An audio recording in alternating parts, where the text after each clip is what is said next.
지난 4월 프랑스 유력 경제신문이 한국의 신종 코로나 바이러스 감염증 확진자의 동선 추적을 통한 방역망 구축에 대해 한국은 감시와 밀고에 있어서 세계 두 번째 국가라고 주장했다. 기고자인 비르지니 크라델 변호사는 먼저 아시아에서 코로나19가 급격히 확산하던 지난 1월 20일 보건장관이 우한에서 바이러스가 유입될 위험이 거의 없다고 한 뒤 불과 2달 만에 우리는 코로나19와 전쟁 중이라는 대통령의 대국민 담화가 나왔다면서 프랑스 정부의 안일한 상황인식과 태도 급변을 비판했다. 한국은 정부가 신속하게 마스크 착용을 권장하고 전국에 드라이브 스루 선별 검사소를 설치해 대규모 검사를 한다고 소개한 그는 이와 반대로 프랑스 정부는 시민은커녕 의료진을 위한 마스크도 확보하지 못했다고 질타했다. 이 글은 그러나 한국의 감염자 동선 추적과 유사한 방식을 프랑스가 검토하는 것에 반대하면서 갑자기 비난의 화살을 한국에 돌렸다. 크라델은 대만과 한국이 추적 장치를 마련한 것은 불행한 결과이며 프랑스 정부는 국민이 이런 상황을 겪지 않도록 해야 한다. 이 두 나라는 개인의 자유에 있어 본보기가 되는 국가가 아니고 오히려 최악의 국가라고 했다. 특히 한국은 감시 고발에 있어 세계 둘째가는 나라로 수천 명의 한국인이 학원에서 이런 기술을 훈련받고 담배꽁초부터 간음까지 타인을 밀고해 돈을 번다. 다행히 프랑스는 이런 나라들과 다르다. 이들은 개인의 자유를 오래전부터 경시해왔다. 물론 그런 자유가 존재했었더라면 말이다라고 비난했다.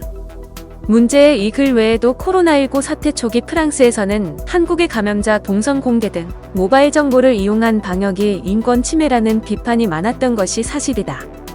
그러나 자국의 코로나19 상황이 걷잡을 수 없이 치달은 반면에 한국은 바이러스 확산을 성공적으로 차단하자 이런 식의 비판은 거의 사라졌다.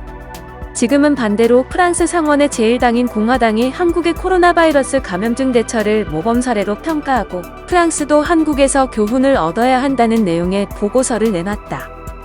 보고서는 코로나19 위기가 시작한 이래 여러 연구가 한국을 모범 사례로 꼽고 있다면서 이번 보고서는 한국의 주요 전략을 소개해 교훈을 끌어내기 위한 목적이 있다고 밝혔다. 특히 보고서는 메르스 사태 당시 한국 정부가 감염자가 입원한 병원을 숨기려고 해 루머를 불러일으키고 패닉을 초래했지만 이번에는 질병관리본부의 브리핑과 질의응답으로 보듯이 투명성 전략을 택했다고 소개했다. 프랑스 상원 의원들이 다른 무엇보다 주목한 것은 한국인들의 시민의식이었다. 보고서는 정부가 본격적으로 코로나19 대처에 나서기도 전에 시민들이 바이러스의 심각한 위험성을 인식하고 자가격리에 자발적으로 협조하는 등의 공동체 의식이 자리했다고 소개했다. 이어 한국은 이런 종류의 위기에 당면하면 공동체 정신을 발현한다면서 정부의 대책과 방역망이 제대로 작동할 수 있었던 것도 시민들의 이런 공동체 정신에 기인한다고 평가했다. 또 장피에르 라파랭 전 프랑스 총리는 한국의 신종 코로나 바이러스 감염증 대처가 자유와 국민의 안전 사이에서 균형점을 찾은 성공 사례라고 평가했다. 라파랭 전 총리는 한국의 모바일 정보를 이용한 방역이 프랑스에서 인권 침해 요소를 이유로 비판받았던 것에 대해 프랑스는 관심을 갖고 한국의 방식을 들여다보고 있다면서 이같이 말했다. 그는 공공적 자유와 개인정보 보호는 프랑스의 국가적 합의로 많은 국가제도가 이를 위해 존재한다면서 우리는 자유와 안전 사이의 균형점을 찾으려 하는데 한국은 이런 과제에서 성공을 거뒀다고 평가했다. 이어 우리는 언제나 한국의 효율성에 깊은 인상을 받는다면서도 자유를 중시하는 프랑스에서 디지털 혁명이 우려를 불러일으키는 부분도 존재한다고 덧붙였다. 그 후 한국의 신종 코로나 바이러스 감염증 확진자 추적 관리 모델로 세계에 알려진 코로나19 확진자 추적 애플리케이션이 프랑스에도 도입된다. 프랑스 하원과 상원은 코로나19 확진자가 가깝게 다가오면 경고 메시지가 뜨는 블루투스 기반 앱 스톱 코비드 도입을 승인했다. 특히 이 추적 앱은 한국계인 세드릭 오 프랑스 경제재정부 디지털 담당 국무장관이 적극적으로 추진해 더욱 눈길을 끈다. 그는 개인의 자유를 침해한다는 여론의 반대를 무릅쓰고 국가 보건을 위해 꼭 필요한 조치라며 추적 앱 도입을 진두지휘했다.